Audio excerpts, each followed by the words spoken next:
Hello student, welcome to my channel Satyug math. Dear student, आज एक नया क्वेश्चन और लाया हूँ जिसे आप देखेंगे। तो क्वेश्चन है कि 14 सेंटीमीटर त्रिज्या के अर्धवृत्ताकार कागज के टुकड़े को मोड़कर एक शंकु बनाया गया है, तो इसकी धारिता क्या होगी। यानी एक अर्धवृत्ताकार, ये देखिए कागज है जिसकी त्रिज्या 14, तो ये केंद्र होगा, तो इतना 14 हो गया। और इसी को मोड़कर एक शंकु तैयार कर दिया गया जिसमें इसकी त्रिज्या ये आर होता है, आप जानते हैं, ये ऊंचाई है और ये तिरछी ऊंचाई है। तो देखिए कैसे मोड़ा गया है। मान लीजिए, देखिए हमने एक अर्धवृत्ताकार कागज लिया है। अब इस अर्धवृत्ताकार कागज को हम देखिए, और एक बात सुन लीजिए, त्रिज्या इसकी 14 है तो सब 14 होगा 14। ध्यान दीजिएगा, त्रिज्या 14 है तो सब त्रिज्या इसका 14 होगा। अर्धवृत्त है या वृत्त हो। अब इसको क्या किया वो, ये जो त्रिज्या 14 सेंटीमीटर है, अब इसको क्या किया कि मोड़कर, देखिए मोड़कर ये क्या बना दिया। तो इस टाइप से देखिए, यहां से ये मोड़कर आपको देखिए ये शंकु बना देता है। देखिए इस टाइप से मोड़कर ये क्या बना दिया, तो शंकु बना दिया। देखिए आपका ये शंकु बन गया। ध्यान से देखिएगा तो शंकु बनेगा। आप लोग ट्राई कीजिएगा। देखिए ये आपका क्या बन गया, देखिए शंकु बन गया। ये शंकु बन गया तो देखिएगा, मिलाइएगा, जो चाप की, जो अर्धवृत्त की जो लंबाई थी, ये पूरे जो शंकु के वृत्ताकार, ये शंकु के वृत्ताकार भाग में आ गया। ये जो अर्धवृत्त की जो परिधि है, ये शंकु के आधार के परिधि में आ गया। ठीक है। अब रहा कि तिरछी ऊंचाई क्या होगा भाई। तो तिरछी ऊंचाई देखिए, उसी पार्ट को मोड़ा गया तो सब तो 14 है, 14 होगा। तो इसलिए इसकी तिरछी ऊंचाई जो है आपका 14 हो जाएगा। जो इस अर्धवृत्त की त्रिज्या थी उसको मोड़ा गया तो त्रिज्या तो सब जगह से सेम ना होगा, और वही पार्ट है, इसलिए उसी को इस तरह का शंकु बना दिया गया मोड़कर। तो देखिए इसकी जो परिधि है ये शंकु के आधार की परिधि में आ जाएगी। और बाहरी तो कागज हमने लिया नहीं है, उसी कागज को मोड़ा है, तो ये आपकी बन जाएगी क्या चीज, तिरछी ऊंचाई। अब रहा कि शंकु की ना ऊंचाई मालूम है और ना शंकु की त्रिज्या मालूम है, क्योंकि शंकु की ऊंचाई यहां से बीचों बीच होगी, लेकिन ये वाला भाग आपका तिरछी ऊंचाई हो जाएगा। तो देखिए कैसे। तो यहां क्या करेंगे सॉल्व, हम लिखेंगे सबसे पहले कि शंकु की जो तिरछी ऊंचाई होगी, शंकु की जो तिरछी ऊंचाई होगी, यानी L आपका जो इसकी त्रिज्या होगी वही आपकी तिरछी ऊंचाई बन जाएगी। लेकिन इसकी त्रिज्या हमें मालूम नहीं है, तो शंकु का जो आधार का परिधि है, ये वृत्ताकार अर्धवृत्ताकार वाला परिधि इसमें आ जाएगा। तो देखिए अर्धवृत्त की परिधि, अर्धवृत्त की त्रिज्या दिया हुआ है ऑलरेडी। इसकी त्रिज्या हमने R मान लिया, कितना दिया है, 14 सेंटीमीटर। तो चूंकि लिखेंगे शंकु के आधार की परिधि, शंकु के आधार की परिधि बराबर अर्धवृत्त की परिधि, अर्धवृत्त की परिधि। आप समझ रहे हैं, बताए हैं अभी आपको। तो शंकु के आधार की परिधि यानी वृत्ताकार, तो इसको लिख देंगे 2 पाई r और इसका लिख देंगे पाई r। अब देखिए ये पाई पाई आपका तो कट गया, या 2r बराबर, इसका r आपको मालूम है 14, इसलिए r बराबर आपका हो गया 14/2 कट के 7 सेंटीमीटर। तो देखिए इसकी त्रिज्या हमें मालूम होगी, r बराबर क्या चीज, 7 सेंटीमीटर। l आपका हो गया 14 सेंटीमीटर और h बाकी है। तो चूंकि h का फॉर्मूला आप जानते हैं, √L² - R², और l का मान कितना है आपका, तो 14 है। तो 14 का स्क्वायर कर दीजिए, माइनस r है 7, तो 7 का स्क्वायर कर दीजिए। उसके बाद क्या हो जाएगा, 14 14 196 और 7 7 49, घटा दीजिए, 16 में से 9 जाएगा तो आपका 7 हो जाएगा।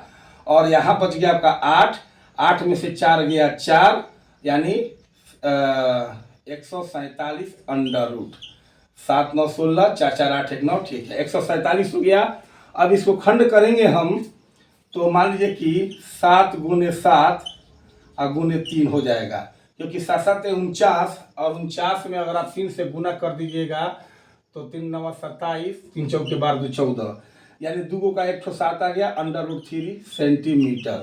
तो देखिए आपका इस शंकु का जो है R भी मालूम हो गया और इसका एच भी मालूम हो गया और एल भी मालूम हो गया। अब चाहे तो आप, हम धारिता बोले हैं तो धारिता भी आपका निकल जाएगा, निकलेगा ही, और वक्र पृष्ठीय भी निकल सकता है और कुल पृष्ठीय भी आपका क्षेत्रफल क्या हो सकता है, निकल सकता है। तो वीडियो को पॉज करके इसको उतार लीजिएगा, ठीक है। अब देखिए, अब हमको निकालना जो है वो निकाल देते हैं। तो क्या निकालना है हमको, शंकु की धारिता। तो शंकु की धारिता, शंकु की धारिता, तो शंकु की धारिता क्या हो जाएगा, 1/3 पाई आर स्क्वायर एच, 1/3 पाई का मान 22/7, आर का मान आपका आया है 7, 7 × 7 और एच का मान आपका आया है 7√3। एक 7 से एक 7 का कीजिए, कटा दीजिए। अब 22 × 7 क्या हो गया 49, इसका मान रख दीजिए 1.73 और बाटा में आपका क्या हो जाएगा 3, और ये आपका हो गया सेंटीमीटर क्या चीज, क्यूब। तो आर का मान था 7, लिख दिया हमने। एच का मान मेरा आया है 7√3। अब इसको आप कैलकुलेशन करके आप आंसर जो भी है इसमें गुना कर लीजिएगा और 3 से भाग दे दीजिएगा, ठीक है। तो देखिए, हम इसे गुना कर ही देते हैं। क्या करते हैं कि इसको गुना कर दिए तो 1078 आएगा, और फिर 1.73 है, इस पूरा को गुना कीजिएगा तो इतना आएगा, और बटा में 3 से डिवाइड कीजिएगा तो 621.65 सेंटीमीटर क्यूब आपका आंसर होगा, ठीक है। अब अगला क्वेश्चन है कि 6 सेंटीमीटर त्रिज्या और 24 सेंटीमीटर ऊंचाई के एक मिट्टी के शंकु को गोले में बदल दिया गया है तो गोले की त्रिज्या क्या होगी। तो देखिए, एक सिंपल सा सवाल है, ऐसे सवाल को भी आप लोग ध्यान देंगे, छोटा से छोटा सवाल को ध्यान दिया जाए। देखिए, किसी भी आकार की वस्तु को अगर एक दूसरे आकार की वस्तु में बदल दिया जाता है तो उस स्थिति में आयतन बराबर होता है, क्षेत्रफल बराबर नहीं होगा लेकिन आयतन बराबर हो जाएगा। जैसे एक बेलनाकार पेन है, इसको शंकु में बदल दिया गया तो इस पेन का आयतन शंकु के आयतन के बराबर हो जाएगा। तो यहाँ भी देखिए क्या है,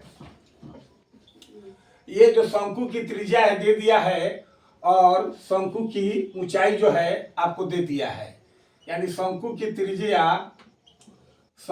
त्रिज्या आपका जो भी है आर मान लीजिए, ये दिया है 6 सेंटीमीटर, और इसकी जो ऊंचाई है आपका एच, ये आपको दे दिया है 24 सेंटीमीटर। अब इस शंकु की ऊंचाई का जो शंकु की जो मिट्टी है, शंक्वाकार की मिट्टी जो है, मतलब उसको किसे बदल दिया गया है, गोले में। तो स्पष्ट है कि प्रश्न से, हाँ, एक गोले की त्रिज्या मान लिया जाए, गोले की त्रिज्या मान लिया जाए, क्योंकि दिखाना है ना हमें तो गोले की त्रिज्या हम आर मान लेते हैं, स्मॉल आर, ये आपको ज्ञात करना है। तो सीधे प्रश्न से क्या करेंगे कि शंकु